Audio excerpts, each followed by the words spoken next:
un desierto durante años y tire toneladas de bombas, cuando en verdad el petróleo lo puedo controlar de otra manera, inclusive sin necesidad de matar a nadie. Bueno, es porque en verdad el control del petróleo en Afganistán se puede hacer por muchas otras vías que no sea lo que han hecho. Y las consecuencias que eso que están haciendo, que han hecho, digamos, la administración Bush fundamentalmente, ha traído hoy en Estados Unidos, que es mucho más complejo, no vamos a meter en el tema, pero es un ejemplo de violencia instituida, excesiva, y además, sobre todo, es esto, desproporcionada, no instrumental. Las formas de violencia propias de la modernidad eran formas de violencia que tenían una lógica instrumental, como la razón instrumental, una lógica que intentaba, fracasaba muchas veces, pero intentaba que hubiera cierta relación entre los medios y los fines. Esto iba desde el presidente hasta el ladrón de carteras. ¿Sí? El tipo que iba a robar en la calle hacía un cálculo, más o menos bien, más o menos mal, acerca del riesgo, del costo y del beneficio. Generalmente eran cálculos que salían mal, pero había un cálculo estimativo. Ahora, hoy cuando un pibe sale a la calle, ¿sí?, dado vuelta o no, no importa, y mata de 35 balazos a un viejo para robarle 2 pesos, ¿sí?, ahí no hay proporción, no hay regulación, hay algo del orden de lo destituyente. Es lo equivalente cuando, bueno, un presidente decide tirar toneladas y toneladas y toneladas de bomba en un desierto, con la excusa de que va a ir a encontrar a Bin Laden, qué sé yo, no sé, o quien sea. Entonces, generalmente lo que ocurre en estas situaciones, como la que vos describís, es que lo que se produce es una espiral de violencia que se va incrementando. Bueno, es el ejemplo de los profesores karatecas. Cuando en Japón deciden implementar, a partir de un incremento grave de la violencia escolar, que bueno, no tuvimos tiempo de hablar de qué es la violencia escolar, porque no todo lo que pasa en las escuelas es de violencia escolar. Ojo, hay muchas formas de violencia que estallan en las escuelas y que no son violencia escolar. En absoluto, son violencias que tienen que ver con otras cuestiones sociales y que estallan en la escuela porque la escuela es la institución que ha quedado en pie, es la única, ¿sí? Justamente a eso yo me refería, no a lo institucional como institución educativa, sino a lo que están instituidos dentro de una región preestablecido ya, llamémosle políticamente o no. Bueno. En ese caso, ¿qué hay que hacer? ¿Dar vuelta a la pirámide? Bueno, yo creo que dar vuelta a la pirámide es complicado. Por lo menos es complicado si se lo piensa en términos de uno solo, ¿sí? Creo que hay que hacer varias cosas. No me gusta dar recetas, pero tengo algunas. Después, en todo caso, les puedo mandar algunas. Pero una de las cosas que no hay que hacer es hacerlo solo. Nada de esto se puede hacer solo. Es decir, nosotros estamos muy acostumbrados a trabajar solos y ahí aparece la cuestión que se planteaba por acá. Bueno, te quedás en el recurso a la queja, en la posición de víctima, miren lo que me hacen. Bueno, durante muchos años el oficio docente fue un oficio muy solitario. De hecho, una experiencia que hemos hecho en la ciudad de Buenos Aires a partir de algunos programas que bueno, han tenido sus pros y sus contras, hace muchos años, unos años atrás, no ahora, cuando se aparece la idea de que haya otro maestro, y bueno, piensen que yo era un extranjero en la escuela en ese momento, es decir, eso, uno viene de afuera, de otro país, se encuentra esto que como, si en cualquier trabajo, si a uno le mandan a otro para que lo ayude a trabajar, dice que bárbaro, sí, mándame 3, 4. ¿Y qué me encontraba acá? Me encontraba con que muchos docentes no querían que vaya otro a ayudarlos. ¿Por qué? Pues la costumbre es cerrar la puerta y trabajar solo. Ahora, hoy cada vez es más difícil trabajar solo. No solo para los docentes, para los equipos directivos, ¿no? Ese es un aspecto de la cuestión. El otro aspecto de la cuestión es el afuera de la escuela. Es decir, esa mutación en el Estado-Nación, que deja de ser Estado-Nación, no acá en la Argentina, sino en el mundo, y que empieza a ser un Estado en donde, bueno, lo que predomina es el abandono o el repliegue de ciertas funciones fundamentales, sobre todo en el campo de la educación y en el campo de la salud. Esos lugares vacíos, bueno, muchas veces lo tiene que ocupar el narcotráfico, eso lo estamos viendo, ¿no? Ese lugar en donde el Estado no interviene organizando, nada, dando algo que tenga que ver con del orden del humano, es ocupado, por ejemplo, por las bandas de narcotraficantes que controlan el territorio, se asientan, y bueno, en algunos países fabrican grandes shopping, carreteras, en otros lugares venden paco, depende. Entonces ahí también aparece qué pasa con las otras instituciones que no son la escuela, porque el grave riesgo que corremos como educadores y como docentes es caer en el fundamentalismo pedagógico, en pensar que la escuela lo puede todo, que como docente lo podemos todo, que nosotros vamos a hablar a todos los pibes. No vamos a poder. No vamos a poder. Sí vamos a poder interpelar a otras instituciones, a otros profesionales para que se hagan cargo de lo que se tiene que hacer cargo. Por ejemplo, los jueces. No sé si a ustedes les ha pasado, pero en muchas escuelas me lo han planteado claramente.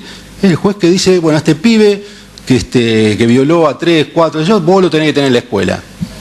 Bárbaro, yo estoy de acuerdo. Tiene que estar en la escuela, porque en la escuela tiene que estar. Ahora, ¿en qué condiciones? ¿Cómo? ¿Qué más me da el juez a mí para que este pibe esté en la escuela? Entonces, detrás de una medida aparentemente progresista, humanitaria, democrática y más, hay una posición cínica. Porque si vos no acompañás eso con una serie de políticas que hagan que esa entrada del pibe a la escuela sea real, es nada más que un canto a la bandera. Es lo mismo que con la desmanicomialización. ¿Quién no va a estar de acuerdo con que hay que cerrar los manicomios? Porque además sabemos perfectamente bien que el manicomio enferma más de lo que cura. Es más, enferma de otras enfermedades que el enfermo no tenía antes de entrar. Ahora, sacar al psicótico del manicomio y largarlo a la calle sin laburo, sin hogar, sin red de contención, sin nada, es condenarlo a la muerte. Es decir, nuevamente, detrás de un barniz aparentemente progresista, lo que hay es empujar a los pibes o a los locos o al quien sea a la muerte. Entonces ahí es donde tenemos, yo creo que ahí la escuela está interpelando fuertemente a otras instituciones. Ahí la escuela, cuando la directora, cuando la docente dice, pero señor juez, no puedo, ¿sí? Está bárbaro lo que usted dice, pero ¿cómo hago yo con esto? ¿No? Ahora, nuevamente, creo que esto no puede ser un trabajo solitario, esto tiene que ser un trabajo en donde el espacio de lo colectivo hay que repensarlo, hay que, digamos, el tema de los tiempos. Si hay algo que se ha transformado en nuestra época y que se está transformando cada vez más, y en relación con las generaciones esto es fundamental, es la experiencia de lo temporal y la experiencia de lo espacial. El tiempo y el espacio no son absolutos, ¿sí? No son absolutos, ya no por un problema físico. Los tiempos escolares no los estableció Dios. La distribución de los tiempos no los estableció Dios. Y uno puede modificar los tiempos escolares. Cuando me dicen, Mario, vení porque tenemos serios problemas de violencia. Bueno, hagamos una reunión. Ah, no tenemos tiempo y además no tenemos lugar. Bueno, entonces, o el problema de la violencia no es grave, ¿sí? O, bueno, si es grave, hacete tiempo y lugar. ¿Sí? Digo, hay también una posición cínica a veces de parte de uno de, bueno, tengo un problema grave pero no tengo tiempo de resolverlo, ¿no? Es como el paciente que dice, estoy muy mal, tengo muchos síntomas pero no tengo tiempo de ir al psicoanalista. Bueno, hay un momento en que uno decidirá cuánto de mal está. Había algunas manos levantadas hace un momentito. Hacemos una rondita más de preguntas, doctor, y sí, cerramos. No tengo problema, puedo seguir todo el día. No, bueno, no, nosotros ustedes sí van a tener problemas. Hace 3 días que están. Sí, seguro. Bueno, escuchamos.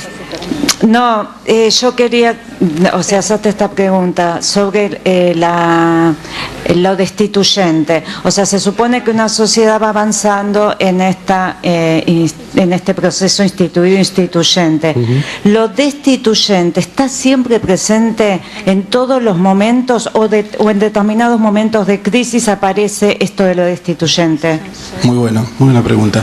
Justamente, es decir, uno podría decir, sin temor a equivocarse, que la relación instituido-instituyente, que es una relación de conflicto, que es una relación problemática, ¿sí? Está siempre que la institución esté viva. Cuando eso desaparece como conflicto, y ahí hay una cuestión fundamental que es, ojo, tenemos que valorizar el lugar del problema y el lugar del conflicto en el funcionamiento de las instituciones y el funcionamiento de nuestro propio psiquismo. Lejos de ser lo negativo, ¿sí? Es un motor. Es más, en las 19 proposiciones para discutir sobre la violencia, una de las cosas que planteo con absoluta contundencia es que si hay una causa, ¿sí?, grave, importante de las nuevas formas de violencia, las formas de violencia contemporáneas, es justamente, ¿sí?, no la existencia de problemas, sino la intención, la creencia posmoderna de que podemos eliminar los problemas. Es justamente cuando uno intenta eliminar los problemas, lo que aparecen son las formas más brutales de violencia. Ahora, lo destituyente está siempre, lo que pasa es que no está siempre en la misma proporción. Generalmente, cuando la dialéctica de lo instituido y lo instituyente funciona con mayor o menor complejidad, con mayor o menor conflicto, lo destituyente no aparece. Cuando una de las dos formas de violencia, la instituida o la instituyente, aplasta a la otra, lo que tiende a aparecer, ¿sí?, lejos del bien, ¿sí?, son las formas destituyentes de violencia, por la vía de estallidos, y bueno, una manera de pensar esto, porque es muy difícil para nosotros que somos modernos pensarlo, porque durante la modernidad esto se desdibujó mucho, porque tendió a operar mucho lo instituido y lo instituyente. Pero hay un fenómeno que nos puede ayudar mucho a pensar esta cuestión, que se llama amok. El amok. Amok es como amor, pero con K al final, que es del malayo, digamos, se toma del malayo, ¿sí? En castellano no se ha usado mucho, ¿sí? Pero uno puede buscar justamente en experiencias previas a la modernidad para entender algo de lo que está pasando. Si a nosotros nos hablan del amok, ¿sí? Tenderíamos a pensar únicamente en furia asesina, una especie de loco, maniático, psicótico que por un problema traumático, infantil o no se sabe qué cosa rara, de repente salió y mató a todo el mundo, que es lo que está ocurriendo. Estamos hablando de esa forma de violencia, ¿sí? ¿Estamos de acuerdo? Si alguien que agarra, entra a la escuela y mata a todos. Bueno, el amok, sin embargo, en culturas diferentes que la nuestra y en épocas distintas que la nuestra, bueno, era la práctica de un grupo de guerreros, ¿sí? Que los gurkas, ¿vieron los gurkas? Bueno, son como un resto de eso, de como lo que quedó del fenómeno del amok, que en distintas culturas tuvo distintos nombres. Bueno, el amok era ese, un grupo, una casta de guerreros malayos que podríamos decir que iban a morir, pero antes de morir iban a matar. ¿Vieron cómo ahora está ocurriendo con el cambio en las formas de guerra? ¿Vieron que las formas tradicionales de guerra moderna eran, ¿sí? Mato para que no me maten? Ahora, ¿qué aparece en la posmodernidad? Aparece como fenómeno el mato para matar. Bueno, el amok va en esa dirección, un grupo de 10, 20, 30 tipos que iban armados con un cuchillo, con una nada, con los dientes, ¿sí? Y enfrentaban a 200, 300 y sembraban el terror en las líneas del enemigo. Morían todos, por supuesto, pero no les importaba la muerte. Y esta es otra de las cuestiones también que hay que poner sobre la mesa, es decir, el tema del valor, la vida como valor es propio del hombre moderno. En la posmodernidad, la vida como valor no está planteada así. Mucha gente dice, no, yo prefiero vivir poco pero bien y no vivir mucho y mal. Y muchos pibes te lo plantean. Cuando vos le planteás el tema, aparece el tema de la adicción, los que trabajamos con drogas, con adicciones, con la toxicomanía. A ver, ¿en nombre de qué le vas a decir al pibe no te drogues? Así como la campaña esa que hubo alguna vez en Buenos Aires, no te drogues, la droga mata despacio. Y los pibes escribían abajo, no me importa, total no tengo apuro, ¿no? Digo, si la lógica es otra, ¿no? A nosotros nos cuesta entenderlo, porque para nosotros la vida es un valor y vivir bien es un valor. Pero ¿y qué pasa si para otros no es un valor? Es más, ¿qué pasa si para algunos el valor está en la muerte y no en la vida? Bueno, en esas situaciones es donde, te digo, aparece lo destituyente como casi lo único, ¿no? Y progresivamente avanza, porque es esto, es decir, una vez que un grupo de gente empieza a matar, le toma el gusto. Agradecemos con este aplauso al doctor Mario Servino. Le agradecemos también la nota que nos ha publicado en la revista Laberintos. Y por supuesto este tema apasionante lo vamos a seguir trabajando en la revista, pues usted ya nos ha publicado un artículo y bueno, esperamos otros. Por supuesto. Muchas gracias a todos, ¿eh?